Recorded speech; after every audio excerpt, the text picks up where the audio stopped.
26-এর ভোটের শেষ সাপ্লিমেন্টারি তালিকা প্রকাশ করল নির্বাচন কমিশন। সুপ্রিম কোর্টের নির্দেশ ছিল ভোটের দুদিন আগে পর্যন্ত যতজনের নামের নিষ্পত্তি হবে সেই তালিকা প্রকাশ করতে হবে। প্রথম দফার পর এবার দ্বিতীয় দফার আগেও প্রকাশ হলো আরও একটি সাপ্লিমেন্টারি তালিকা। সোমবার রাত 12টা পর্যন্ত যত নামের নিষ্পত্তি হয়েছে সেই সব নাম প্রকাশ করা হলো। মঙ্গলবার ভোর রাতে প্রকাশ হয়েছে সেই তালিকা। দ্বিতীয় তালিকায় জুড়ল 1468 জনের নাম, বাদ পড়ল 6 জনের নাম। নির্বাচন কমিশনের ওয়েবসাইটে অ্যাপিলেট ট্রাইব্যুনাল 2 অপশনে এপিক নম্বর দিয়ে নিজের নাম খুঁজে নেওয়া যাবে। যাদের নাম উঠল তাদের বাড়িতে দ্রুত স্লিপ পাঠিয়ে দেওয়ার নির্দেশ দিয়েছে নির্বাচন কমিশন, যাতে বুধবার তারা ভোটটা দিতে পারেন। 7 জেলার 142 আসনে নির্বাচন হতে চলেছে 29 এপ্রিল।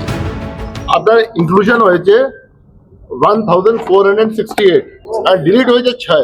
আমাদের মেইন যে সাপ্লিমেন্ট আসবে এখন নিষ্পত্তি কত হয়েছে ওটা একাডেমিক এক্সারসাইজ আছে, ওটা আমরা দেখে নেব। এটা আমাদের ইমিডিয়েট ছিল ইসিআই, যে রাত্রি 12টা পরে যেটা আছে তৈরি হলো।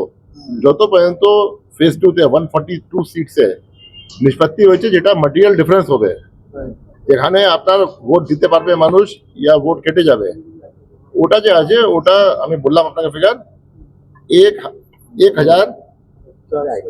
1468 যেটা আছে, এটা আছে ইনক্লুশন আর 6টা আছে ডিলিশন। ভোর রাতেই বের হলো নির্বাচন কমিশন স্বীকৃত এবং কলকাতা হাইকোর্ট স্বীকৃত ট্রাইব্যুনালের দ্বিতীয় লিস্ট। সেই দ্বিতীয় লিস্টে ট্রাইব্যুনাল 1468 জনকে বৈধ বলে স্বীকৃতি দিয়েছে, আর 6 জনের নাম ডিলিট হয়েছে বলে জানিয়েছে কমিশন। এবার কমিশনের কাজ হচ্ছে এই নামগুলি, অর্থাৎ এই 1468 জন যারা বৈধ বলে স্বীকৃতি পেলেন তাদের নামগুলি নির্দিষ্ট এসিতে অর্থাৎ বিধানসভায় নির্দিষ্ট ব্লকের বিএলওদের কাছে পৌঁছে দেওয়া। সুপ্রিম কোর্ট সংবিধানের 142 ধারার ক্ষমতা প্রয়োগ করে নির্দেশ দিয়েছিল ট্রাইব্যুনাল 21 এপ্রিল পর্যন্ত যাদের নামের নিষ্পত্তি করবে তার মধ্যে যাদের নাম ভোটার তালিকায় থাকবে তারা প্রথম দফায় 23 এপ্রিল ভোট দিতে পারবেন, আর 27 এপ্রিল ট্রাইব্যুনাল যাদের নামের নিষ্পত্তি করবে তার মধ্যে যাদের নাম ভোটার তালিকায় থাকবে তারা 29 এপ্রিল দ্বিতীয় দফায় ভোট দিতে পারবেন। সেই মতো ট্রাইব্যুনালের নিষ্পত্তি হওয়া ভোটারদের নামের তালিকা এদিন ভোর রাতে প্রকাশ করল কমিশন। উল্লেখ্য, প্রথম দফা ভোটের একদিন আগে ট্রাইব্যুনালে নিষ্পত্তি হওয়া প্রথম অ্যাপিলেট ট্রাইব্যুনাল সাপ্লিমেন্টারি লিস্ট প্রকাশ করেছিল নির্বাচন কমিশন। বিচারাধীনদের মধ্যে 136 জনের নাম বৈধ বলে স্বীকৃতি দিয়েছিল ট্রাইব্যুনাল। বিচারাধীন তালিকা থেকে 27 লক্ষ ভোটারের নাম বাদ পড়েছিল।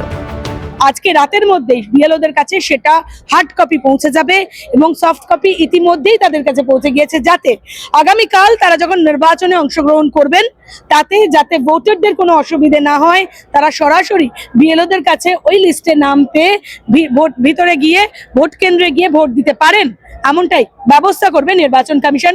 সুপ্রিম কোর্টের নির্দেশ মেনে এমনটাই সিদ্ধান্ত নিয়েছে কমিশন। ক্যামেরায় দেবাঞ্জন মণ্ডলের সাথে অভিরূপা হাজরা, ক্যালকাটা নিউজ।